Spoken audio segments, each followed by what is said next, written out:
Hi hello ನಮಸ್ಕಾರ. ನೆಲಸಿರಿ naturals YouTube ಚಾನಲ್ಗೆ ಆತ್ಮೀಯ ಸ್ವಾಗತ. ನಾನು ನಿಮ್ಮ ಸುಜಯ್ ಭಟ್. ಕಳೆದ ವರ್ಷಗಳಿಂದ ದಾಲ್ಚಿನ್ನಿ ಬಹಳ ಪ್ರಚಲಿತದಲ್ಲಿದೆ. ಲಕ್ಷ ಗಳಿಸುವ ಆದಾಯದ ಬೆಳೆ, ಖರ್ಚಿಲ್ಲದ ಬೆಳೆ, ಅಡಿಕೆಗೆ ಪರ್ಯಾಯ ಬೆಳೆ, ಹೀಗೆ ಹಲವು ಶೀರ್ಷಿಕೆಯಡಿ ದಾಲ್ಚಿನ್ನಿ ಬೆಳೆಯನ್ನು ಪ್ರಚಾರಪಡಿಸಲಾಗ್ತಾ ಇದೆ. ನರ್ಸರಿಯಲ್ಲಂತೂ ಬಹು ಬೇಡಿಕೆಯ ಸಸ್ಯ ಇದು. 15 ರೂಪಾಯಿಂದ ಹಿಡಿದು 150 ರೂಪಾಯಿ ತನಕ ಮಾರಾಟ ಆಗ್ತಾಯಿದೆ. ಹಾಗಾದರೆ ದಾಲ್ಚಿನ್ನಿ ಒಂದು ಅತ್ಯುತ್ತಮ ಬೆಳೆ ಹೌದೇ? ಅಡಿಕೆಯ ಪರ್ಯಾಯ ಬೆಳೆಗೆ ಹುಡುಕಾಟದ ನಿರೀಕ್ಷೆಯಲ್ಲಿದ್ದವರಿಗೆ ಇದೊಂದು ಪರ್ಯಾಯ ಬೆಳೆ ಆಗಬಲ್ಲದೆ? ಅಥವಾ ಲಕ್ಷವನ್ನು ಗಳಿಸುವ ಬೆಳೆ ಹೌದೇ? ಈ ಎಲ್ಲ ವಿಷಯಗಳ ಫ್ಯಾಕ್ಟ್ ಚೆಕ್ ವಿಡಿಯೋ ನಾವಿವತ್ತು ತಜ್ಞರು ಮತ್ತು ರೈತರ ಅನುಭವದೊಂದಿಗೆ ಮಾಡ್ತಾ ಇದ್ದೇವೆ. ದಾಲ್ಚಿನ್ನಿ ಬೆಳೆಯ ಸಮಗ್ರ ಮಾಹಿತಿ ನಿಮ್ಮ ಮುಂದೆ. ಇವತ್ತು ಸಿದ್ದಾಪುರ ತಾಲೂಕಿನ ಕುಣಜಿ ಗ್ರಾಮದ ದಿನೇಶ್ ಗೌಡ್ರ ತೋಟದಲ್ಲಿ ನಾವಿದ್ದೇವೆ. ಇವರ ದಾಲ್ಚಿನ್ನಿ ಕೃಷಿಯ ಅನುಭವವನ್ನು ಅವರ ಬಳಿ ಕೇಳಿ ಪಡೆಯೋಣ. ನಮಸ್ಕಾರ ಗೌಡ. ನಮಸ್ಕಾರ. ದಾಲ್ಚಿನ್ನಿ ಬೆಳೆಯನ್ನು ನೀವು ಬೆಳೆದಿದ್ರಿ. ಎಷ್ಟು ಕ್ಷೇತ್ರದಲ್ಲಿ ನೀವು ದಾಲ್ಚಿನ್ನಿ ಬೆಳೆ ಬೆಳೆದಿದ್ರಿ? 1.5 ಎಕರೆ ಜಾಗದಲ್ಲಿದೆ. ಒಂದು 180ರಿಂದ 200 ಗಿಡ ಇದೆ. ಎಷ್ಟು ವರ್ಷ ಆಯಿತು ನೀವು ಬೆಳೆದಕ್ಕೆ ಸ್ಟಾರ್ಟ್ ಮಾಡಿ? 2010. ಸುಮಾರು 15 ವರ್ಷ ಆಯಿತು. ಇವತ್ತು ಅಡಿಕೆಗೆ ಒಂದು ಪರ್ಯಾಯ ಬೆಳೆ ಅಂತೇಳಿ ದಾಲ್ಚಿನ್ನಿ ಎಲ್ಲ ಕಡೆ ಹೇಳ್ತಾ ಇದ್ದಾರೆ. ಅಡಿಕೆ ಬದಲಿಗೆ ದಾಲ್ಚಿನ್ನಿ ಬೆಳಿಬೋದು, ಅಷ್ಟೇ ಆದಾಯ ಪಡಿಬೋದು ಅನ್ನೋ ಒಂದು ನಿರೀಕ್ಷೆಯನ್ನು ಎಲ್ಲರೂ ಇಟ್ಕೊಂಡಿದ್ದಾರೆ. ನೀವೀಗ ಇಲ್ಲಿ ದಾಲ್ಚಿನ್ನಿ ಬೆಳೆಯನ್ನು ಬೆಳೆದಿದ್ದೀರಿ, ಸದ್ಯಕ್ಕೆ ಅಡಿಕೆಯನ್ನು ಕೂಡ ಹಾಕಿದ್ದೀರಿ. ನೀವು ಮೊದಲು ದಾಲ್ಚಿನ್ನಿಯನ್ನು ಏಕೆ ಆಯ್ಕೆ ಮಾಡ್ಕೊಂಡ್ರಿ? ಮೊದಲೆಂದರೆ ನಾವು ಇಲ್ಲಿ ಅನಾನಸ್ ಬೆಳೆದಿದ್ವಿ. ಅನಾನಸಿಗೆ ಅಂತ ನೀರು ಬೇಡಾಗಿತ್ತು. ಸ್ವಲ್ಪ ಅದು ನೀರು ಕಡಿಮೆ ಜಾಗದ ಬೆಳೆಯೋದು. ಅದ್ರ ಜೊತೆಗೆ ಇದನ್ನು ಹಚ್ಚಿದ್ವಿ. ಅಂದರೆ ನೀರಿನ ಸಮಸ್ಯೆ ಇತ್ತು ನಿಮಗೆ ಮೊದಲು? ಮೊದಲು ಸಮಸ್ಯೆ ಇತ್ತು. ಇದು ಯಾವ ಥರ ಜಾಗವದ್ದು ಆಯ್ಕೆ ಮಾಡ್ಕೊಂಡಿದ್ದೀರಿ? ಅದು ಆವಾಗಂದರೆ ಈ ಅನಾನಸ್ ಬೆಳೆದು ಆನಂತರ ಬೇರೆ ಏನಾರು ಮಾಡೋದು ಅಂತಲೇ ಮಾಡಿದ್ವಿ. ಅಂದರೆ ಸ್ವಲ್ಪ ಈ ಹಳದಿ ಮಣ್ಣಿದು ಹದ ಜಾಸ್ತಿ ಇರೋದಿಲ್ಲ, ಹಂಗೆ ನೀರು ಮಾಡೋದು ಕಷ್ಟ. ಇದು ಒಣ ಬೇಸಾಯ ಎಲ್ಲ ಬರ್ಬೋದು ಅನ್ನೋ ವಿಚಾರಕ್ಕೆ ಮಾಡಿದ್ವಿ. ಅಂದರೆ ದಾಲ್ಚಿನ್ನಿ ಜೊತೆಗೆ ನೀವು ಅನಾನಸನ್ನು ಬೆಳ್ಕೊಂಡು ದಾಲ್ಚಿನ್ನಿ ಮುಗಿತಾ ಬಂದಂಗೆ ಇದು ಈ ಅನಾನಸ್ ಮುಗಿತಾ ಬಂದು ದಾಲ್ಚಿನ್ನಿ ಬರೋಕ್ಕೆ ಶುರುವಾಯಿತು. ಪ್ರಾರಂಭ. ನಮ್ಗೆ ಆ ಬೆಳೆ ಆ ಇನ್ಕಮ್ ಮುಗಿತಾ ಬಂದಂಗೆ ಇದು ಶುರುವಾಯಿತು. 15 ವರ್ಷದ ಹಿಂದೆ ನೀವು ದಾಲ್ಚಿನ್ನಿಯನ್ನು ಹಾಕಿದ್ದು ಪ್ರಪ್ರಥಮ ಇದು. ಯಾಕೆಂದರೆ ಆ ಭಾಗದಲ್ಲಿ ಅವಾಗ ಅಡಿಕೆ ಭಾಳ ಪ್ರಚಲಿತ. ಅನಾನಸ್ ಜೊತೆ ಎಲ್ಲರೂ ಕೂಡ ಅಡಿಕೆಯನ್ನು ಹಾಕಿ ಅಡಿಕೆ ಪೀಕನ್ನು 4 ವರ್ಷಕ್ಕೆ ತೆಗಿತಾ ಇತ್ತು. ಆದರೆ ನೀವು ಅನಾನಸ್ ಜೊತೆ ದಾಲ್ಚಿನ್ನಿಯನ್ನು ಯಾಕೆ ಆಯ್ಕೆ ಮಾಡ್ಕೊಂಡ್ರಿ? ಅಂದರೆ ಇದು ಖರ್ಚಿಲ್ಲ ಅಂದರೆ ಕೊಯ್ಯೋ ಟೈಮಿಗೆ ಒಂದು ಲೇಬರ್, ಉಳಿದ ಟೈಮ್ನಾಗ ಏನಂತ ಕೆಲಸ ಇರಲಿಲ್ಲ. ವರ್ಷದಲ್ಲಿ 1 ತಿಂಗಳು. ಹಂಗಾಗಿ ಸ್ವಲ್ಪ ನೀರು ಕಡಿಮೆ ಇದ್ರೂ ಬೆಳಿಬೋದು ಅನ್ನೋ ವಿಚಾರ ಇಟ್ಕೊಂಡು ಇದನ್ನ ಹಾಕಿದ್ವಿ. ಅದು ನೀರು ಕಡಿಮೆ ಸಾಕು ಅನ್ನೋದಕ್ಕೆ ವಿಚಾರ. ಅಂದರೆ ನಿಮಗೇನು ನೀರಿನ ಸಮಸ್ಯೆ ಇತ್ತು? ನೀರಿನ ಸಮಸ್ಯೆ ಇತ್ತು ಮೊದಲು. ಅಂದರೆ ಬೋರ್ ಬಿದ್ದಿರಲಿಲ್ಲ, ಸಣ್ಣ ಬಾವಿ ಆಗಿತ್ತು. ಆನಂತರ ದೊಡ್ಡ ಬಾವಿ ಮಾಡಿಸಿದ್ವಿ. ಅಂದರೆ ನೀರಿದ್ದರೆ ದಾಲ್ಚಿನ್ನಿಯಕ್ಕಿಂತ ಅಡಿಕೆನೇ ಒಳ್ಳೆಯದು. ನೀರಿಲ್ಲ ಅಂತ ಆ ಥರ ಜಾಗದಲ್ಲಿ ದಾಲ್ಚಿನ್ನಿ ಸೂಕ್ತ. ಅಂದರೆ ಒಣ ಬೇಸಾಯದಾಗ ಬೆಳೀತಲ್ಲ ಇದು, ಒಣ ಬೇಸಾಯದ ಬೆಳೆ. ನೀರು ಮಾಡಿದ್ರೆ ಸ್ವಲ್ಪ ಈಡು ಜಾಸ್ತಿ ಆಗ್ತದೆ. ಯಾಕೆಂದರೆ 15 ವರ್ಷದ ಹಿಂದೆ ಇದು ಹೊಸ ಬೆಳೆ. ನೀವು ಎಲ್ಲಿಂದ ಇದ್ರ ಬಗ್ಗೆ ಮಾಹಿತಿಯನ್ನು? ಅದು ನಮ್ಮ ಚಂದ್ರಗುತ್ತಿ ಹತ್ರ ಬೆನ್ನೂರು ಅಂತ ನಮ್ಮ ಅಕ್ಕನ ಮನೆ, ಅವ್ರು ಹಾಕಿದ್ರು. ಅವರು ಅನಾನಸ್ ಹಾಕಿ ಬೆಳೆದಿರೋದು. ಅವ್ರು ನೀರು ಮಾಡಿರಲ್ಲ ಅವಾಗ ನೀರಿಲ್ದೇ ಅನಾನಸ್ ಬರೋದು. ನಾವು ಸ್ವಲ್ಪ ನೀರು ಮಾಡಿದ್ವಿ ಅನಾನಸಿಗೆ. ಅದು ಇಳುವರಿ ಜಾಸ್ತಿ ಆಗ್ತದೆ. ಇಳುವರಿ ಜಾಸ್ತಿನೂ ಬಂತು. ಅವಾಗ ಅವ್ರ ಗಿಡದಲ್ಲಿ ಬಿದ್ದ ಗಿಡ, ಬೀಜ ಉದುರಿ ಎದ್ದು ಗಿಡ ತಂದು ನಾವು ಹಚ್ಚಿದ್ವಿ. ಅಂದರೆ ನೀವು ಬೀಜವನ್ನು ಅಲ್ಲಿಂದನೇ ತಗೊಬಂದಿರೋದು? ಅಲ್ಲೇ ಗಿಡ ತಂದು ತಳಿ ಆಯ್ಕೆ ಮಾಡಲಿ. ತಳಿ ಆಯ್ಕೆ ಮಾಡ್ಕೊಂಡ್ರೆ ಒಳ್ಳೇದು. ತಳಿ ಆಯ್ಕೆ ಬೇಕು ಅಂತ. ಸರ್, ನೀವು ದಾಲ್ಚಿನ್ನಿಯನ್ನು ಹೇಗೆ ನಾಟಿ ಮಾಡಿದ್ರೆ, ಹಾಗೆ ಎಷ್ಟು ಅಂತರದಲ್ಲಿ ನೀವು ನಾಟಿ ಮಾಡಿದ್ರಿ? ಅಂದರೆ ಹೇಗಂದರೆ ಬಿದ್ದ ಗಿಡ ತಗೊಬಂದು 15-13 ಹಾಕಿದೆ. 15 ಅಡಿ ಮತ್ತು 13 ಸಾಲಿಂದ ಸಾಲ. ಅಂದರೆ ಅನಾನಸ್ ಸ್ಟ್ರಂಚ್ ಇತ್ತಲ್ಲ, ಅದು ಒಂದು ಬಿಟ್ಟು ಒಂದು ಓಳಿ ಹಚ್ಚೋದಕ್ಕಾಗಿ 15 ಬಂತು ಒಂದು ಸೈಡು. ಹಿಂಗೆ ಗಿಡದಿಂದ ಗಿಡಕ್ಕೆ 13, ಹಿಂಗೆ 15. ಅಂದರೆ ಸಾಲಿಂದ ಸಾಲಿಗೆ 13 ಅಡಿ, ಜಾಗದ ಅಂತರದಲ್ಲಿ 15 ಅಡಿಯಾಗಿ ನೀವು ಹಚ್ಚಿದ್ವಿ. ನಿಮ್ಮ ತೋಟವನ್ನು ವೀಕ್ಷಣೆ ಮಾಡ್ಕೊಂಡು ಮಾಡ್ಬೋದು ನೋಡಿ. ಇಲ್ಲಿ ನಾವು ಗಮನಿಸ್ತಾ ಇದ್ದಂಗೆ ನೀವು 15x13 ಅಡಿಯಲ್ಲಿ ಹಾಕಿದ್ವಿ. 15 ವರ್ಷದ ಒಳ್ಳೆ ಗಿಡಗಳ ಬೆಳವಣಿಗೆ ನೋಡ್ತಾ ಇದ್ದೀವಿ. ಅದ್ರ ಮಧ್ಯದಲ್ಲಿ ನೀವು ಮತ್ತೆ ಅಡಿಕೆಯನ್ನು ನಾಟಿ ಮಾಡಿದ್ವಿ. ಯಾಕೆ ನೀವು ಮತ್ತೆ ಅಡಿಕೆ ನಾಟಿಗೆ ಬಂದ್ರಿ? ಅಡಿಕೆ ಅಂದರೆ ಕೆಲಸಗಾರದ್ದು ಸಮಸ್ಯೆ. ಇದು ಮೊಗ್ಗು ಬಂದು ಒಂದು 20 ದಿವಸದೊಳಗೆ ಅದನ್ನ ಕಟಿಂಗ್ ಮಾಡಿ ತರದು ಒಣಗಿಸ್ಬೇಕು. ಅದು ಲೇಟ್ ಆಯಿತು ಅಂದರೆ ಬೆಳೀತದೆ. ದಾಲ್ಚಿನ್ನಿ. ನೀವೀಗ ದಾಲ್ಚಿನ್ನಿಯನ್ನು ಬರೀ ಮೊಗ್ಗಿಗಾಗಿ ಮಾಡ್ತಾ ಇದ್ದೀರಾ ಅಥವಾ ಚಕ್ಕೆ ಹಾಗೆ ಎಲೆಗಳನ್ನು ಕೂಡ ನೀವು ಬಳಸ್ಕೊಳ್ತಾ? ಚಕ್ಕೆ ಏನು ತೆಗೆದಿಲ್ಲ ನಾವಿನ್ನು. ಒಂದು 5-6 ವರ್ಷ ಎಲೆ ತೆಗೆದಿದ್ವಿ. ಎಲೆ ತೆಗೆದು ಒಣಸಿ ಮಾರಾಟ ಮಾಡಿದ್ವಿ. ಅಂದರೆ ನಿಮಗೆ ಮೂಲ ಆದಾಯ ದಾಲ್ಚಿನಿಯಲ್ಲಿ ಮೊಗ್ಗಿಗಾಗಿ ನೀವು ಮಾಡ್ತೀವಿ? ಮೊಗ್ಗಿಗಾಗಿ. ಮೊಗ್ಗಿಗೆ ಎಲೆದು ಆದಾಯ ಇದೆ, ಆದರೆ ಕೆಲಸಗಾರದ್ದು ಸಮಸ್ಯೆ ಇರೋದ್ರಿಂದ ಎಲೆ ಮಾಡೋದು. ಅಂದರೆ ಇದಕ್ಕೇನು ಜಾಸ್ತಿ ಕೆಲಸಗಾರ ಬೇಕು. ಯಾವ ಲೆಕ್ಕದಲ್ಲಿ ನಿಮ್ಗೆ ಅದು ಜಾಸ್ತಿ ಕೆಲಸಗಾರರು? ಆದರೆ ಈಗ ಇದನ್ನ ಮುರಿತಾವಲ್ಲ ಈ ತುದಿ ಹೆಣ್ಣೆನ, ಇದರಲ್ಲಿ ತುದಿಗೆ ಮೊಗ್ಗಿರ್ತದೆ. ಇದ್ರ ತುದಿಗೆ ಈ ಗಿಡವನ್ನು ಇದು ಮೊಗ್ಗೈತಲ್ಲ, ಇದನ್ನ ಹೀಗೆ ತರಿತೇವೆ. ಆನಂತರ ಇದರಲ್ಲಿ ಇದ್ದ ಎಲೆನ ಮೊಗ್ಗು ಸೊಪ್ಪು ಮಾಡಬೇಕಾಗಿದ್ರೆ ಇದನ್ನೂ ತರಿಬೇಕಾಗಿತ್ತು. ಇದನ್ನು ಹಿಂಗೆ ಕರಿತಿದ್ರು, ಹಿಂಗೆ.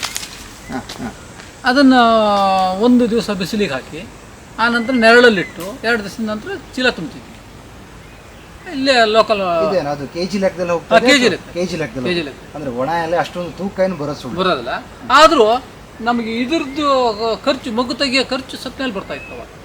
ಆ ಖರ್ಚು ಅಲ್ಲಿಂದಲೇ ಆಗ್ತಾ ಇತ್ತು. ಆದ್ರೆ ಈಗ ಕೂಲಿ ಸಮಸ್ಯೆ, ಕೆಲಸಗಾರರ ಸಮಸ್ಯೆ ಆಗಿದೆ. ಕೆಲಸಗಾರರ ಕೊರತೆನೇ ಅಥವಾ ಕೆಲಸಗಾರರ ಪಗಾರನ ಜಾಸ್ತಿ ಆಗಿರೋ ಸಮಸ್ಯೆ? ಪಗಾರ ಜಾಸ್ತಿ ಆದಂಗೂ ನಮ್ಗೆ ಈ ಎಲೆ ರೇಟು ಕಡಿಮೆ ಆಗುತ್ತೆ. ಈಗ ಮಾರ್ಕೆಟಲ್ಲಿ ಎಲೆಗೆ ಅಂದರೆ ಈಗ ಮತ್ತೆ ಬರ್ತಾ ಐತಿ. ಮಧ್ಯ 4 ವರ್ಷ ಕಡಿಮೆ ಆಗಿತ್ತು. ನಾವು ಅವಾಗ ಮಾಡ್ಬೇಕಾದ್ರೆ 45-50 ರೂಪಾಯಿ ಕೆಜಿ ಹಂಗೆ ಒಣ ಎಲೆ ಮಾರಾಟ ಮಾಡ್ತಾ ಇದ್ವಿ. ಈಗ 1-2 ವರ್ಷ 25 ರೂಪಾಯಿಗೆ ಬಂದು. ಅಂದ್ರೆ ಅಷ್ಟು ಕಡಿಮೆ ಆದಾಗ ನಾವು ಏನು ಮಾಡಿದ್ವಿ, ಆ ನಂತರ ಮತ್ತು ಅದನ್ನು ತೆಗ್ಸೋಕೆ ಹೋಗ್ಬಿಟ್ರೆ ಈ ಮೊಗ್ಗು ಬೆಳಿತೀವಿ. ಮೊಗ್ಗು ಬೆಳೆಯೋದಕ್ಕಾಗಿ ಅದು ಬೇಡ ಅಂತ ಅದನ್ನು ಸ್ಟಾಪ್ ಮಾಡ್ತೀವಿ. ಈಗ ನೀವು ಬರೀ ಮೊಗ್ಗನ್ನು ಮಾತ್ರ ಈಗ ಒಂದು 5-6 ವರ್ಷದಿಂದ ಮೊಗ್ಗನೇ ಮಾಡ್ತಾರೆ. ಈಗ ಅಡಿಕೆ ಹಾಕಿರೋ ಕಾರಣ ಅಂದರೆ ಇದೇ ಸಮಸ್ಯೆ, ಅಂದರೆ ಕೆಲಸಗಾರ ಸಮಸ್ಯೆ. ಕೆಲಸಗಾರರು ಹೊರತುಪಡಿಸಿದ್ರೆ ಈಗ ಅಡಿಕೆ ಇನ್ಕಮೇ ಚೆನ್ನಾಗಿ ಬರ್ತೈತೆ ಅನ್ನಿಸ್ತು ನಮಗೆ. ಇದು ಕೆಲಸಕ್ಕೆ ಭಾಳ ಜನ ಬೇಕು. ಮತ್ತು ಮೊಗ್ಗಿಗೆಲ್ಲ ಮಾರ್ಕೆಟ್ ಚೆನ್ನಾಗೈತಿ, ಬಂದು ಒಯ್ತಾರೆ, ಅದೆಲ್ಲ ಸಮಸ್ಯೆ ಇಲ್ಲ. ವರ್ಷದಲ್ಲಿ 1 ತಿಂಗಳು ನಮ್ಗೆ ಕೆಲಸಗಾರ ಜಾಸ್ತಿ ಬೇಕು. ಆ ಟೈಮಿಗೆ ಮಾಡಲ್ಲ ಅಂದ್ರೆ ಅದು ಮತ್ತು ಡಬಲ್ ಖರ್ಚು ಬರ್ತೈತೆ. ಅದನ್ನು ಒಯ್ಯೋದು ಇಲ್ಲ, ಈ ಟೈಪ್ ಮೊಗ್ಗನ್ನು ಒಯ್ಯೋದಿಲ್ಲ. ಬೀಜ ಆಗಬಾರ್ದಾ? ಬೀಜ ಆಗಬಾರ್ದು. ಈ ಥರ ಬೀಜ ಆಗಬಾರ್ದು. ಮೊಗ್ಗಿಗೆ ಇದನ್ನ ಫಸ್ಟಿಗೆ ಒಂದು ಅರ್ಧ ರೇಟಿಗೆ ಒಯ್ತಾ ಇದ್ರು, ಈಗ ಇದನ್ನು ಒಯ್ಯೋದೇ ಇಲ್ಲ. ಅಂದರೆ ಈಗ ಬೀಜ ಆಗಿನೇ ಒಣಗಿಸ್ಕೊಟ್ರು ಅಂತಂದರೆ ಅದಕ್ಕೆ ಮಾರ್ಕೆಟೇ ಇಲ್ಲ. ಹಾಗಾದರೆ ಯಾವ ಥರದ ಮೊಗ್ಗಿನ ಕೊಯ್ಲನ್ನು ಮಾಡಬೇಕು? ಈಗ ಇಲ್ಲೇ ನೋಡಿದ್ರೆ 2-3 ಥರ ಮೊಗ್ಗಿದೆ. ಒಂದು ಸ್ವಲ್ಪ ಬೆಳವಣಿಗೆ ಹಂತದಲ್ಲಿ ಅಲ್ಲ, ಇಲ್ಲೇ ತೋರಿಸ್ತೀನಿ. ಈಗ ಇಲ್ಲೇ ಬೆಳವಣಿಗೆ ಇದು ಕರೆಕ್ಟ್ ಐತಿ. ಇದು ಕರೆಕ್ಟ್ ಐತಿ. ಇದು ಈ ಟೈಪ್ ಮಕ ಮಾಡಬೇಕು. ಅಂದರೆ ಜಸ್ಟ್ ಬೀಜ ಹೊರಗಡೆ ಸ್ವಲ್ಪ ಕಾಣಬೇಕು, ಪೂರ ಓಪನ್ ಆಗಿರಬಾರ್ದು. ಇದು ಕರೆಕ್ಟೇ. ಇದೆಲ್ಲ ಐತಲ್ಲ, ಇದು ಸ್ವಲ್ಪ ಮಕ ಇದು ಒಳಗೆ ಇರ್ತೈತಿ. ಇದು ಇದ್ರೊಳಗೆ ಇದು ಫುಲ್ ಮೇಲೆ ಜಿಗಿಬಾರ್ದು. ಇದ್ರ ಕೊಯ್ಲು ಹೇಗೆ? ಇದಕ್ಕೆ ಏನಾದ್ರು ಮಷಿನರಿ ಇದೆಯಾ ಅಥವಾ ಬರೀ ಮಷಿನ್ ಏನಿಲ್ಲ. ಮಷಿನಿನ ವ್ಯವಸ್ಥೆ ಇದ್ಬಿಟ್ರೆ ಇದ್ರ ಮುಂದೆ ಬೆಳೆನೇ ಇಲ್ಲ. ಅಷ್ಟು ಚೆನ್ನಾಗಿ ಚೆನ್ನಾಗಿ ಬರ್ತದೆ. ನೋಡ್ರಿ, ನೀವು ನೀರಿನ ಲಭ್ಯತೆ ಮೇರೆಗೆ ಅನಾನಸಿಂದ ದಾಲ್ಚಿನಿಂದ ಮತ್ತೆ ನೀರು ಇದೆ ಅಂತೇಳಿ ಅಡಿಕೆಗೆ ಬರ್ತಾ ಇದ್ರಿ. ಈಗ ಕೂಲಿ ಆಳಿನ ಸಮಸ್ಯೆಯಿಂದ ನೀವು ಅಡಿಕೆಗೆ ಶಿಫ್ಟ್ ಆಗ್ತಾ ಇದ್ರಿ ಅಂತ ಹೇಳ್ತಾ ಇದ್ರಿ. ಆದ್ರೆ ಅಡಿಕೆಗೂ ಕೂಡ ಅಷ್ಟೇ ಕೂಲಿಗಳ ಅವಶ್ಯಕತೆ ಇದೆ. ಯಾಕೆಂದರೆ ಕೊಯ್ಲಿದೆ, ನಾಟಿ ಇದೆ, ಔಷಧಿಗಳ ಸ್ಪ್ರೇ ಇದೆ, ವಿವಿಧ ರೀತಿಯ ಕೆಲಸಗಳಿಗೆ ಕೂಲಿಕಾರರು ಬೇಕು. ಅದು ಅಡಿಕೆಗೂ ಮತ್ತು ದಾಲ್ಚಿನಿಗೂ ನಾವು ಕೂಲಿಕಾರರನ್ನು ತುಲನೆ ಮಾಡಿದ್ರೆ ಯಾವ ಬೆಳೆಗೆ ಕೂಲಿಕಾರರ ಲಭ್ಯತೆ ಕಡಿಮೆ ಸರ್? ಅಂದರೆ ಇದಕ್ಕೆ ವರ್ಷಕ್ಕೆ 1 ಸರಿ ಕೆಲಸಗಾರ ಜಾಸ್ತಿ ಬೇಕು. ಯಾವುದು? ದಾಲ್ಚಿನಿಗೆ. ತೋಟಕ್ಕೆ ಒಂದು 3-4 ಜನರಲ್ಲೂ ಮಾಡ್ಬೋದು. ಆದರೆ ಅದಕ್ಕೆ ಏನಾಗ್ತೈತಿ ಅಂದರೆ ವರ್ಷದಲ್ಲಿ ಒಂದು 5-6 ತಿಂಗಳ ಕೆಲಸ ಇರ್ತದೆ. ಆದರೆ ಇದು ಸ್ವಲ್ಪ ಬರಡು ಭೂಮಿಯಲ್ಲಿ ಮಾಡಿದರೆ ಒಳ್ಳೆಯದು. ಅಂದರೆ ಫಲವತ್ತಾದ ಭೂಮಿಯಲ್ಲಿ ದಾಲ್ಚಿನಿ ಕಂಪೇರ್ ಅಂದರೆ ಒಣ ಬೇಸಾಯ, ಹಾಗಾಗಿ ಸ್ವಲ್ಪ ಕಡಿಮೆ ಖರ್ಚಿನಾಗ ಆಗೋದು. ಇದು ಕಡಿಮೆ ಖರ್ಚಿನಾಗ ಅಡಿಕೆಗೆಲ್ಲ ಭಾಳ ಇನ್ವೆಸ್ಟ್ಮೆಂಟ್ ಮಾಡ್ಬೇಕಾಗ್ತದೆ. ಇದು ನೀರು ಇಲ್ಲದೆ ಹೋದ್ರೂ ಕಡಿಮೆ ನೀರಿನಾಗೂ ಬರ್ತದೆ. ಅಡಿಕೆಯಲ್ಲಿ ಲೆಕ್ಕ ಹಾಕಿದ್ರೆ ಇನ್ವೆಸ್ಟ್ಮೆಂಟ್ ಜಾಸ್ತಿ, ಸಸಿ ಆಗಿ. ಹಾಗಾದ್ರೆ ನಿಮಗೆ ಕೂಲಿ ಆಳುಗಳ ಸಮಸ್ಯೆಯಿಂದ ನೀವು ಅಡಿಕೆಗೆ ಶಿಫ್ಟ್ ಆಗ್ತಾ ಇದ್ದೀವಿ. ಆದರೆ ಕೆಲವು ರೈತರು ಏನಿದ್ದಾರೆ ಅಂದರೆ ಅಡಿಕೆ ಬೇಡ, ಅಡಿಕೆ ಅದು ಆಹಾರ ಬೆಳೆ ಅಲ್ಲ, ಇದೊಂದು ಬೇರೆ ರೀತಿಯ ವಸ್ತುವಾಗಿ ಬಳಕೆ ಆಗ್ತಾ ಇದೆ. ಅದನ್ನು ಹೊರತುಪಡಿಸಿ ನಾವು ಬೇರೆ ಪರ್ಯಾಯ ಬೆಳೆಯನ್ನು ಹುಡುಕ್ತಾ ಇದ್ದೀವಾಗ ಅವ್ರಿಗೆ ದಾಲ್ಚಿನಿ ಕಾಣಿಸ್ತಿರ್ತಾ ಇದೆ. ದಾಲ್ಚಿನಿಯನ್ನು ಹಾಕ್ಬೋದಾ? ಅವ್ರಿಗೆ ಸಮಸ್ಯೆಗಳಿಲ್ಲ, ಕೂಲಿ ಆಳುಗಳ ಸಮಸ್ಯೆ ಇಲ್ಲ, ವಶವಾಗಿ ಹಾಕ್ಬೋದು. ಯಾಕೆಂದರೆ ಇದನ್ನು ಒಂದೇ ಬೆಳೆಯಾಗಿ ಮಾಡ್ಕೋಬೋದು. ದಾಲ್ಚಿನಿ ಬೇರೆ ಅದರಲ್ಲಿ ಬೇರೆ ಉಪ ಬೆಳೆ ಬೆಳಿಬಾರ್ದು. ಅಂದರೆ ಏನಾಗ್ತತಿ, ನೆರಳಿ ಬರೋಲ್ಲ, ಬಿಸಿಲು ಬೇಕು. ದಾಲ್ಚಿನಿಗೆ ಎಷ್ಟು ಬಿಸಿಲು ಚೆನ್ನಾಗಿ ಬಿಸಿಲು ಬಿದ್ದಷ್ಟು ಒಳ್ಳೆಯದು. ಈಗ ಗೋಡಂಬಿ ಹೆಂಗೆ ಬರಡು ಭೂಮಿಯಲ್ಲಿ ಬರ್ತದೆ, ಇದು ಅದೇ ರೀತಿ ಒಣ ಬೇಸಾಯ ಇದೆ. ಹಂಗಾಗಿ ಒಳ್ಳೆ ಬಿಸಿಲು ಬರೋ ಜಾಗದಾಗ ಒಳ್ಳೆ ಆದಾಯನೇ ಇದೆ. ಚೆನ್ನಾಗಿ ಅಂದರೆ ಅಡಿಕೆಗೆ ಇದಕ್ಕೆ ಕಂಪ್ಯಾರಿಸನ್ ಮಾಡಿದರೆ ಹಂಗೆ ಮಾಡೋಕ್ಕೆ ಆಗಲ್ಲ ನಮ್ಮ ರೈತರಿಗೆ. ಯಾಕಂದರೆ ಈಗ ಕೆಲಸಗಾರ ಸಿಗ್ತಾರೆ, ನಮ್ಗೆ ನೀರಿನ ವ್ಯವಸ್ಥೆ ಇಲ್ಲ ಅಂದಲ್ಲಿ ಇದೇ ಒಳ್ಳೆ ಬೆಳೆ. ನೀರಿನ ವ್ಯವಸ್ಥೆ ಇಲ್ಲ ಅಂದರೆ ಸ್ವಲ್ಪ ನೀರಿನಾಗ ಮೇಂಟೈನ್ ಮಾಡ್ಬೋದು. ಈ ಅಡಿಕೆ ಏನಾಗ್ತದೆ ಅಂದರೆ ಹಣ್ಣಾಗಿ ಬಿದ್ದರೂ ನೆಲದಲ್ಲಿ ಆರಿಸ್ಕೊಂಡು ಬಂದರೂ ನಮಗೆ ಅದರದ್ದು ಆದಾಯ ಸಿಗ್ತದೆ. ಇಲ್ಲ ಕೊಳೆ ಅಡಿಕೆ ಆದರೂ ಮಾರ್ಕೆಟ್ ಇದೆ. ಆದರೆ ಅಡಿಕೆ ದಾಲ್ಚಿನಿಲಿ ಹಾಗಾಗಲ್ಲ. ಆದರೆ ಅಡಿಕೆಗೆ ಸ್ವಲ್ಪ ಇದಕ್ಕೆ ರೋಗ ಏನಿಲ್ಲ, ಒಂದೇ ರೋಗ ಇರೋದು. ಯಾವುದು? ದಾಲ್ಚಿನಿ. ದಾಲ್ಚಿನಿ ಆಗಿದ್ರೆ ಮೇಂಟೆನೆನ್ಸ್ ದೃಷ್ಟಿ ಇಟ್ಕೊಂಡ್ರೆ ಭಾಳ ಕಡಿಮೆ. ಮೇಂಟೆನೆನ್ಸ್ ದೃಷ್ಟಿ ಇಟ್ಕೊಂಡ್ರೆ ಭಾಳ ಕಡಿಮೆ ಖರ್ಚು. ಯಾವುದು ರೋಗ ಅಥವಾ ಏನಿಲ್ಲ, ಒಂದು ಹುಳ ಒಂದು ಉಂಡೆ ಮಾಡಿ ಕೆಡುತ್ತೆ, ಅದಕ್ಕೂ ಸ್ವಲ್ಪ ಮೆಡಿಸಿನ್ ಮಾಡಿದ್ವಿ ನಾವು, ಆದರೆ ಅದು ಅಷ್ಟೇನು ಉಪಯೋಗ ಆಗಿಲ್ಲ. ಆದರೆ ಗಿಡ ಸಾಯೋದಿಲ್ಲ ಆ ಗಿಡನು. ಅಂದರೆ ಅದರಿಂದ ಆ ಹುಳದಿಂದ ಇಳುವರಿ ನಿಮಗೆ ಕಡಿಮೆ ಆಯಿತಾ ಅಥವಾ ಏನಾದರೂ ಬೇರೆ ಏನಾದರೂ ಸಮಸ್ಯೆಗಳು ಪ್ರಾರಂಭ? ಬೇರೆ ಏನು ಆದಂಗಿಲ್ಲ ನಮ್ದೀಗ. ಆ ರೋಗ ಇದು ಸ್ವಲ್ಪ ಹೆಚ್ಚು ಕಡಿಮೆ ಹಾಕಿ ಒಂದು 6-7 ವರ್ಷಕ್ಕೆ ಶುರುವಾಗಿದೆ. ಏನು ಸಮಸ್ಯೆ ಆಗಿಲ್ಲ. ಒಂದು 2 ಗಿಡ ಒಣದಂಗೆ ಆದ್ರೆ ಮತ್ತೆ ಮುಡ್ದಿಂದ ಎದ್ದು ಬಿಡ್ತದೆ, ಚಿಗುರು ಬಂದು. ಇದು ದಾಲ್ಚಿನಿಯಲ್ಲಿ ಒಂದು ಲಾಭ ಅಂತಂದ್ರೆ ನೀವು ಹೆಣೆ ಕಡ್ದಂಗೂ ಅದರದ್ದು ಮತ್ತೆ ಚಿಗುರು ಬರ್ತಾನೆ ಹೋಗ್ತದೆ. ಚಿಗುರು ಬರ್ತದೆ, 15 ದಿವಸಕ್ಕೆ ಚಿಗುರು ಬರ್ತದೆ. ಇನ್ನೂ ತಿಂಗಳಾಗಿಲ್ಲ ನೋಡ್ರಿ ಈ ಗಿಡ ಹೆಂಗೆ ಚಿಗುರು ಬಂದು.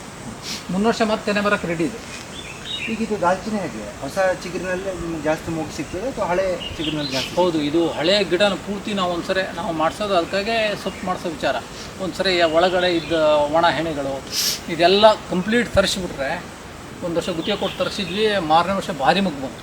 ಅಂದರೆ ನೀವು ಎಷ್ಟು ಅಂದರೆ ಇಡೀ ಗಿಡನೂ ಒಂದ್ಸರಿ ಕ್ಲೀನ್ ಮಾಡಿದರೆ ಭಾಳ ಒಳ್ಳೆ, ಅಷ್ಟು ಚೆನ್ನಾಗಿ ನಿಮಗೆ ಮೊಗ್ಗು ಬರ್ತದೆ. ಹೌದು. ನಾವು ನಿಮ್ಮ ಕ್ಷೇತ್ರವನ್ನು ಸುಮಾರು ನೋಡಿದಾಗ ಕೆಲವೊಂದು ಗಿಡದಲ್ಲಿ ನೀವು ಮೊಗ್ಗನ್ನು ಕೊಯ್ಲು ಮಾಡಿದ್ವಿ, ಹಾಗೆ ಕೆಲವೊಂದಷ್ಟು ಗಿಡಗಳಲ್ಲಿ ನೀವು ಮೊಗ್ಗನ್ನು ಕೊಯ್ಲು ಮಾಡಿ. ಅಂದರೆ ಚೆನ್ನಾಗಿ ಮೊಗ್ಗು ಬಂದಿರೋ ಗಿಡನ ನಾವು ಮುರಿದು ಕೊಯ್ದಿದ್ದೀವಿ. ಅದು ಯಾಕೆಂದರೆ ನಮಗೆ ಲೇಬರ್ ಚಾರ್ಜು ಅದರ ವರ್ಕೌಟ್ ಆಗ್ತದೆ, ಇದರಲ್ಲಿ ವರ್ಕೌಟ್ ಆಗಲ್ಲ. ಇದು ನೋಡ್ಲಿಕ್ಕೆ ಈಗ ತುಂಬಾ ಚೆನ್ನಾಗಿ ಮೊಗ್ಗು ಅಂತ ಕಾಣುತ್ತೆ. ಆದರೆ ಇದು ನಮ್ಗೆ ಇದು ಎಳತ್ತಿರ್ಬೇಕಾದ್ರೆ ಮೊಗ್ಗೇ ಕಾಣೋದಿಲ್ಲ. ಈಗ ದೊಡ್ಡ ಆಗೈತಲ್ಲ ಗಿಡದ ಮೊಗ್ಗು ಕಾಣ್ತಾ ಇತ್ತು. ನಮಗೂ ಒಂದೊಂದು ವರ್ಷ ಹಂಗಾಗ್ತೈತಿ, ಇಂಥ ಗಿಡ ಬಿಟ್ಟ ಮೇಲೆ ಅಂತ ಅನಿಸ್ತೈತಿ. ಆದರೆ ಅವಾಗೇ ಅದನ್ನ ಮುರಿದು ನಾವು ಕೊಯ್ಲಿಕ್ಕೆ ಹೋದರೆ ಅವು ವರ್ಕೌಟ್ ಆಗಲ್ಲ. ಇದು ಮುರಿದು ತರಿಯೋದ್ರೊಳಗೆ ಒಂದು ದಿವಸಕ್ಕೆ ಹಸಿಗೆ ಮೊಗ್ಗನ್ನು ಒಂದು ಆಳು 2.5-3 kg ಕೊಯ್ತಾರೆ. ಇದನ್ನ ಅರ್ಧ kgನೂ ಕೊಯ್ಯಕ್ಕಲ್ಲ. ಅಂದ್ರೆ ಕೆಲವೊಂದು ಗಿಡದಲ್ಲಿ ಮೊಗ್ಗು ಚೆನ್ನಾಗಿ ಕಾಣೋದು ಕೂಡ ಅದು ವರ್ಕೌಟ್ ಆಗಲ್ಲ. ಅಂದ್ರೆ ಚೆನ್ನಾಗಿ ಕಾಣೋದಂದ್ರೆ ಇದು ನಮ್ಗೆ ಈ ಗಳದ ಮೇಲೆ ಜಾಸ್ತಿ ಕಾಣ್ತಾ ಐತಿ, ತಳ್ಬಿದ್ದ ಗಿಡನೇ ಬಿಟ್ಟನು. ಅಂದ್ರೆ ಈ ಬೀಜ ಆಗಕ್ಕಿಂತ ಮೊದಲೇ ನಾವು ಕೊಯ್ಲು ಮಾಡ್ತೀವಿ, ನಮ್ಗೆ ಏನು ಹದ ಕೊಯ್ಲು ಬೇಕು. ಅವಾಗ ಏನು ಮಾಡ್ತೀವಿ, ಸಮಯದಲ್ಲಿ ಇದು ಕಡಿಮೆ ಇತ್ತು. ಒಳ್ಳೆ ಜಾಸ್ತಿ ಇರೋದು ಕೊಯ್ಕೊಂತ ಹೋಗ್ಬಿಡ್ತೇವೆ ನಾವು ಫಸ್ಟ್. ಆ ನಂತರ ನಾವೇನು ಮಾಡ್ತೇವೆ ಅಂದರೆ, ಜಾಸ್ತಿ ಮೊಗ್ಗಿರೋದು ಮೊದಲು ಮುಗಿಸ್ಬಿಟ್ರೆ ಅದು ಬೆಳೆಯಕ್ಕೆ ಕೊಡಬಾರ್ದು. ಅಕಸ್ಮಾತ್ ಇದು ಬೆಳೆದ್ರು ಇದರಲ್ಲಿ ನಮಗೆ ವರ್ಕೌಟ್ ಆಗಲ್ಲ, ಇದು ಬೆಳೆದ್ರು ಬೆಳೀಲಿ. ಅಂದರೆ ಹಿಂಗೆ ಎಲ್ಲರೂ ಲೋಕಲ್ ಜನ ಬಂದು ಇದನ್ನು ಒಯ್ತವ್ರಿ ಅಂತ ಬರ್ತಾರೆ ಒಂದೊಂದ್ಸರಿ. ಎಷ್ಟೋ ಒಟ್ಟು ನಮಗೇನು ಅವರು ಇದ್ರ ಲೆಕ್ಕಕ್ಕೆ ಏನು ಕೊಡೋದಿಲ್ಲ, ಒಟ್ಟು ಕೊಯ್ಕೊಂಡು ಹೋಗ್ತೇವೆ ಅಂದಾಜು ಮೇಲೆ ಗುತ್ತಿಗೆ ಮೇಲೆ ಹಂಗೆ ಕೊಯ್ಕೊಂಡು ಹೋಗ್ತಾರೆ. ನಾವೇನು ಮಾಡಿದ್ವಿಯಪ್ಪ ಅಂದರೆ ಅದನ್ನ ಅಂಥ ಗಿಡಗಳನ್ನ ಬಿಟ್ವಿ, ಅಡಿಕೆ ಗಿಡಕ್ಕೆ ಮುಚ್ಚುಗುರು ಮಾಡಾಕ್ತೀವಿ. ಸೊಪ್ಪಿಂದು ನಮ್ಗೆ ಅದು ರೇಟ್ ಕಡಿಮೆ ಆಯ್ತು ಅಂತ ಅವಾಗ ಹೇಳಿದ್ವಿ. ಅಷ್ಟರಲ್ಲಿ ನಮಗೆ ಇದು ವರ್ಕೌಟ್ ಆಗಲ್ಲ ಅಂತ ನಮ್ಮ ಗಿಡಕ್ಕೆ ಮುಚ್ಚುಗಳಾಗ್ತದೆ ಅಂತ ಮುಚ್ಚುಗುರು ಮಾಡೋದು. ನಾವು ಇಷ್ಟು ಹೊತ್ತು ನೀವು ಮಾತಾಡಿದಾಗ ಮೊಗ್ಗು ಮತ್ತು ಎಲೆ ಮಾರ್ಕೆಟ್ ಬಗ್ಗೆ ಮಾತ್ರ ನೀವು ಹೇಳ್ತಾ ಇದ್ದೀವಿ. ನಮಗೇನಂದ್ರೆ ದಾಲ್ಚಿನಿ ಅಂತಂದ್ರೆ ನಮ್ಮ ಕಣ್ಣು ಮುಂದೆ ಬರೋದು ಚಕ್ಕೆ ಮಾತ್ರ. ನೀವು ಯಾರೇ ಹೇಳಿ ದಾಲ್ಚಿನಿ ಅಂತಂದರೆ ಅದರದ್ದು ಚಕ್ಕೆ ಅಥವಾ ಪಲಾವ್ ಎಲೆ. ಮೊಗ್ಗು ಹೇಳುವಂಥದ್ದು ಹೊಸದು ನಮ್ಮ ಭಾಗದ ಮಲೆನಾಡಿಗೆ ಬಿಟ್ಟರೆ ಬೇರೆ ಬಯಸಿನ ಭಾಗಕ್ಕೆ ಮೊಗ್ಗಿನ ಮಾರ್ಕೆಟ್ ಬಗ್ಗೆ ಐಡಿಯಾನೇ ಇದೆ. ಅದು ನೀವು ಚಕ್ಕೆಯ ಬಗ್ಗೆ ಯಾಕೆ ನೀವು ಒಲವು ತೋರಿಸ್ತೀವಿ? ಚಕ್ಕೆ ಅಂದರೆ ಮೊಗ್ಗಿನಲ್ಲಿ ಮಾಡೋ ಖರ್ಚಿಗಿಂತ ಚಕ್ಕೆಯಲ್ಲಿ ಜಾಸ್ತಿ ಬರ್ಬೋದು. ನಾವಿನ್ನೂ ಮಾಡಿಲ್ಲ, ಆದರೆ ಅದು ಏನು ಹೇಳ್ತಾರೆ ಅಂದರೆ ಒಂದು 15-20 ವರ್ಷ ಆಗ್ಬೇಕು ಚಕ್ಕೆ ತೆಗಿಯೋಕ್ಕಂತಾರೆ. ಈ ಚಕ್ಕೆ ತೆಗೆದ್ಬಿಟ್ಲೆ, ಈ ತೊಗಟೆ ತೆಗೆದ್ಬಿಟ್ಲೆ ಗಿಡ ಸಾಯ್ತೈತಿ ಅಂತ ಸುತ್ತಲೂ ಕೆತ್ತಬೇಕಲ್ಲ ಇದನ್ನ, ಅವಾಗ ಇದು ಹೋಗ್ತೈತಿ ಅಂತ ಹೇಳ್ತಾರೆ. ನಮ್ಗೆ ಏನಾಗೈತೆ ಅಂದರೆ ಇದನ್ನಿಷ್ಟನ್ನು ಮುಗ್ಸೋಕ್ಕೆ ಆಗ್ತಾಯಿಲ್ಲ, ಕೊಯ್ಲು ಮೊಗ್ಗು ಮತ್ತು ಸೊಪ್ಪಿಂದ. ಹಂಗಾಗಿ ಚಕ್ಕೆ ಬಿಟ್ಟವೆ. ಇನ್ನು ಮುಂದೆ ಹೇಳೋಕ್ಕಾಗಲ್ಲ. ಈಗ ಚಕ್ಕೆಗೊಳ್ಳೆ ಅಂದರೆ ಚಕ್ಕೆಕ್ಕಿಂತ ಮೊಗ್ಗನಾಗೆ ನಮ್ಗೆ ಜಾಸ್ತಿ ಆದಾಯ ಇರೋದು. ಈಗ ಒಂದು ನೀವು ಮೊಗ್ಗಿಗೆ ಮಾಡಿದ್ರೆ ಚಕ್ಕೆ ಮಾಡ್ಲಿಕ್ಕೆ ಆಗಲ್ಲ, ಚಕ್ಕೆಗೆ ಮಾಡಿದ್ರೆ ಅಂದರೆ ಮೊಗ್ಗಾಗಲ್ಲ. ಯಾವಾಗಾರು ಮಾಡ್ಕೋಬೋದು, ಆದರೆ ಗಿಡ ಸತ್ತು ಹೋಗ್ತತನ ಅಂತ ನಾವಿನ್ನು ಮಾಡಿಲ್ಲ. ಆದರೆ ಒಂದು ನಾವು ಬೇರೆ ಕಡೆ ನೋಡಿದಾಗ ಚಕ್ಕೆಗೆ ತೆಗೆದಾಗ ಮತ್ತೆ ಕೌಲು ಹೊರಗೆ ಬರ್ತದೆ, ಅದು ಅಲ್ಲಿ ಮೊಗ್ಗಾಗಲ್ಲ, ಬರೀ ಚಕ್ಕೆ ಮಾತ್ರ ಆಗುತ್ತೆ. ಯಾಕೆಂದ್ರೆ ಅಲ್ಲ, ನಾವು ತೊಗಟೆ ತೆಗೆಯೋದಕ್ಕೆ ನಾನು ತಿಳ್ಕೊಂಡು ಈ ವಿಡಿಯೋದಾಗೆಲ್ಲ ನೋಡಿದ್ದು ಕೇಳಿದ್ದು, ಈಗ ಕೆಲವು ಕಡೆ ಎಲ್ಲ ಬೆಳೆದಾರೆ, ಶ್ರೀಲಂಕಾ ಎಲ್ಲ ಬೆಳೆದು ಚಕ್ಕಿಗೆ ಬೆಳೀತಾ ಇದ್ದಾರೆ, ಮೊಗ್ಗು ಸೊಪ್ಪಿಗೆಲ್ಲ. 3 ವರ್ಷಕ್ಕೊಮ್ಮೆ ಕಟಿಂಗ್ ಮಾಡ್ತಾವೆ. 1 ವರ್ಷ ಕಟಿಂಗ್ ಮಾಡಿ 2-3 ವರ್ಷ ಬಿಡ್ತಾರಂತವ್ರು. ಆ ನಂತರ ಚಕ್ಕೆ ತೆಗೆಯೋದು. ನಮ್ಗೆ ಆ 3 ವರ್ಷ ಅವಾಗ ಇಲ್ಲಿ ಇನ್ಕಮ್ ಲಾಸ್ ಆಗತ್ತೆ, ಏನೂ ಆಗಲ್ಲ, ಏನೂ ಬೆಳೆ ಸಿಗಲ್ಲ. ನಮಗೆ ಮೊಗ್ಗು ಮತ್ತು ಎಲೆಯಲ್ಲಿ ಒಳ್ಳೆ ಮಾರ್ಕೆಟ್ ಸಿಕ್ತು ಅಂದರೆ ಅದೇ ಲಾಭ. ಅದೇ ಲಾಭ. ಆದರೆ ಮತ್ತೊಂದು ಸ್ವಲ್ಪ ವರ್ಷ ಈ ಗಿಡ ಬರ್ತದಲ್ಲ. ಇದ್ರ ಬಾಳಿಕೆ ಚೆನ್ನಾಗಿ ಬರ್ತದೆ. ಮೊಗ್ಗು ಎಲೆಗೆ ಮಾಡ್ಕೊಂಡು ಹಾಂ, 30 ವರ್ಷ 40 ವರ್ಷ ಆದ್ರೆ ನಮಗೆ ಬರ್ಬೋದು. ಇದು ಒಂಥರ ಕಾಡು ಬೆಳೆ ಇದ್ದಂಗೆ ಬರ್ಬೋದು. 45 ವರ್ಷನೇ ಬರ್ಬೋದು. ಅದು ಒಳ್ಳೆ ಆಯಸ್ಸಿದೆ. ಈ ಕಾಡಲ್ಲಿ ನಿಶ್ನೆ ಅಂತ ಬರ್ತದಲ್ಲ, ಅದ್ರದ್ದೇ ಇದು ಬ್ರೀಡ್ಸ್ ಎಲ್ಲ. ಇದು ಒಳ್ಳೆ ಮೊಗ್ಗು. ಅದು ಅಲ್ಲಿ ಕಾಡಿರೋದಕ್ಕಾಗಿ ಮೊಗ್ಗು ಜಾಸ್ತಿ ಬರಲ್ಲ. ಇಲ್ಲಿ ಬಯಲು ಪ್ರದೇಶ ಆಗಿದ್ದಕ್ಕೆ ಇದು ಮೊಗ್ಗು ಜಾಸ್ತಿ ಬರ್ತದೆ. ಅದು ಎಲೆ ಉದ್ದ ಆಗಲ್ಲ. ಇದು ನೆರಳಾತು ಅಂದರೆ ನಮ್ಗೆ ಇನ್ನೊಂದು ಇನ್ಕಮ್ ಐತಿದ್ರಲ್ಲಿ. ಆದರೆ ಏನಪ್ಪ ಅಂದರೆ ಈಗ ಅಡಿಕೆ ಸಾರನ ಎಳಿತತಿ ಅನ್ನೋ ಲೆಕ್ಕಕ್ಕಾಗಿ ನಾವು ಇದನ್ನು ಸ್ವಲ್ಪ ಅಲಕ್ಷ್ಯ ಮಾಡಿ ಇದನ್ನು ತೆಗಿಬೇಕು ಅನ್ನೋ ವಿಚಾರ ಅಷ್ಟೇ. ಅದೇ ಇದನ್ನು ಸಪ್ರೇಟಾಗಿ ಮಾಡ್ತವೆ ಅಂದರೆ ಮಾಡ್ರಿ ಅಂತಲೇ ಹೇಳ್ತೇನೆ. ಇದನ್ನ ಸಪ್ರೇಟ್ ಆಗಿ ಮಾಡೋವರೆಗೆ ದಾಯನೂ ಕಡಿಮೆ ಮಾಡ್ಬೋದು. 10/10 8 ಹಚ್ಬೋದು. ಸಾಂದ್ರತೆ ಜಾಸ್ತಿ. ನಮ್ದು ಇದೆ ಫಾರ್ಮ್ ಟಿವಿಗೆಲ್ಲ ಕೇಳಿದ್ರು, ತುಮಕೂರು ಹತ್ರ ಎಲ್ಲ ತೆಂಗಿನ ಪ್ಲಾಟ್ ಅವರೆಲ್ಲ ಮೈಸೂರು ಒಬ್ಬರೆಲ್ಲ ಫೋನ್ ಮಾಡಿದ್ರು, ತೆಂಗಿನಲ್ಲಿ ಹಚ್ತೇವೆ ಅಂತ ಹೇಳಿದ್ರು ಅವರು. ನಾನು ಹಿಂಗೆ ನೆರಳಲ್ಲಿ ಬರಲ್ಲ ಅಂದೆ. ಒಂದು ಬಿಟ್ಟು ಒಂದು ಸಾಲಿಗೆ ಹಚ್ತೇವೆ, 30 ತೆಂಗು ಹಚ್ತೀವಿ, 15ಕ್ಕೆ ಹಚ್ತೇವ್ರಿ ಅಂದರು. ಅಲ್ಲಿ ಹಚ್ಚಿರಿ, ಆದರೆ ನೆರಳು ಆದಮೇಲೆ ಮಾತ್ರ ಆದಾಯ ಬರೋದಿಲ್ಲ ಅದ್ರಾಗ ಅಂತ ಹೇಳಿದ್ದೆ. ಮೊಗ್ಗಿನ ಆದಾಯ ಭಾಳ ಕಡಿಮೆ. ಎಲೆ ಚಕ್ಕೆಗೆ ಮಾಡ್ಬೋದು. ಎಲೆ ಚಕ್ಕೆ ನೀವು ನೆರಳಿದ್ರು ಏನು ಸಮಸ್ಯೆ ಇಲ್ಲ. ಮತ್ತು ಎಲೆ ಒಳ್ಳೆ ಕ್ವಾಲಿಟಿ ಬರ್ತದೆ ನೆರಳಿದ್ರೆ. ಈಗ ಇದೇ ಎಲೆನೇ ನಮ್ಮದು. ಈಗ ಅಡಿಕೆ ಹೋದ್ಮೇಲೆ ನನಗೆ ಅನಿಸ್ತೈತೆ, ಹಳೆ ತೋಟದಲ್ಲಿ ನಾವು ಗಿಡ ಹಾಕಿದ್ದೇವೆ, ಅಲ್ಲಿ ಇದೇ ಗಿಡನೇ ಹಾಕಿ ನಾವು ಉದ್ದ ಆಗಲ್ಲ ಬಂದೈತೆ ಎಲೆ. ಅಂದರೆ ಇದೇ ಜಾತಿ. ಈಗ ಇಲ್ಲಿ ನೋಡಿದಾಗ ಸಣ್ಣ ಎಲೆ. ಅದು ನೆರಳಾಗ್ಬಿಟ್ಲೆ ಉದ್ದ ಆಗಲ್ಲ ಬರುತ್ತೆ. ಅಲ್ಲ, ನೆರಳು ಸಿಕ್ಕಿದಾಗ ಎಲೆ ಜಾಸ್ತಿ ಸಿಗ್ಬೋದು. ಮೊಗ್ಗಿನ ಆದಾಯ ಇಲ್ಲ. ಅವು ಯಾವ್ದಾದ್ರು ಒಂದನ್ನು ನಾವು ಬಿಡಬೇಕು. 2013ರಲ್ಲಿ 2013ರಲ್ಲಿ ನಮ್ಮದು ಒಳ್ಳೆ ಬೆಳೆ. ಅದರಲ್ಲಿ ನಮಗೆ ಅವಾಗ ರೇಟ್ ಭಾಳ ಕಡಿಮೆ ಇತ್ತು. ಒಬ್ಬರಿಗೆ ಗುತ್ತಿಗೆ ಕೊಟ್ಟಿವಿ ನಾವು. ಹಸಿದನ್ನೇ ಗುತ್ತಿಗೆ ಕೊಟ್ಟರೆ? ಹಸಿದ ಅವರೆಲ್ಲ ಸೊಪ್ಪು ಮೊಗ್ಗು ಎಲ್ಲ ಅವರೇ ತರಿಸ್ಕೊಂಡು. ಆ ವರ್ಷ ನಮಗೆ 80,000 ಗುತ್ತಿಗೆ ಕೊಟ್ಟಿದ್ವಿ. ಆ ನಂತರ ನಾವು ಮಾಡ್ತಾ ಹೋದಂಗೆ 1.5 ಲಕ್ಷ, 2 ಲಕ್ಷ, 2.5, 3 ಲಕ್ಷದವರೆಗೆ ಬಂತು. ಯಾವುದು 200 ಗಿಡದಲ್ಲಿ. 200 ಗಿಡದಲ್ಲಿ ಅಂದರೆ ಒಂದು ಗಿಡಕ್ಕೆ ನಂಗೆ ಹೇಳಕ್ಕೆ ಹೋದರೆ ಒಳ್ಳೆ ಬರೋಂಥ ಇದರಲ್ಲಿ ಒಂದು ಗಿಡಕ್ಕೆ ಸ್ವಲ್ಪ ಹೆಚ್ಚು ಕಡಿಮೆ 3,000 ರೂಪಾಯಿ ಬರ್ತದೆ. ಯಾವುದು ಒಂದೇ 1000 ಮೊಗ್ಗಿ ಹಿಡಿದ್ರೆ 1,000 ರೂಪಾಯಿ ಕೆಜಿ ಹಿಡಿದ್ರೆ. ಈಗ 2 ವರ್ಷದಿಂದ 1200, 1500 ಸಿಗ್ತಾ ಇತ್ತು. ನಾವು 550ರಿಂದ ಮಾರ್ತಾ ಇದ್ದೀವಿ ಮೊಗ್ಗನ. ಅದೇ ಜಾಸ್ತಿ ಈಲ್ಡ್ ಬರೋದ್ರಾಗಾದ್ರೆ ಸ್ವಲ್ಪ ಹೆಚ್ಚು ಕಡಿಮೆ ಮೊಗ್ಗಿನಾಗೆ 2,500ರಿಂದ 3,000 ರೂಪಾಯಿ ಬರ್ತದೆ. ಎಲೆ ಆದಾಯ ಎಷ್ಟಾಗ್ಬೋದು? ಎಲೆ ಆದಾಯ ಒಂದು ಗಿಡಕ್ಕೆ ಗಿಡದ ಮೇಲೆ ಹಾಕೋತದು 5ರಿಂದ 8 kg ಒಣ ಎಲೆ ಬರ್ತದೆ. ಒಣ ಎಲೆ ಸಿಗುತ್ತೆ. 40 ರೂಪಾಯಿ ಹಿಡಿದ್ರು ಅಲ್ಲಿಗೆ 400 ರೂಪಾಯಿ ಆದಾಯ.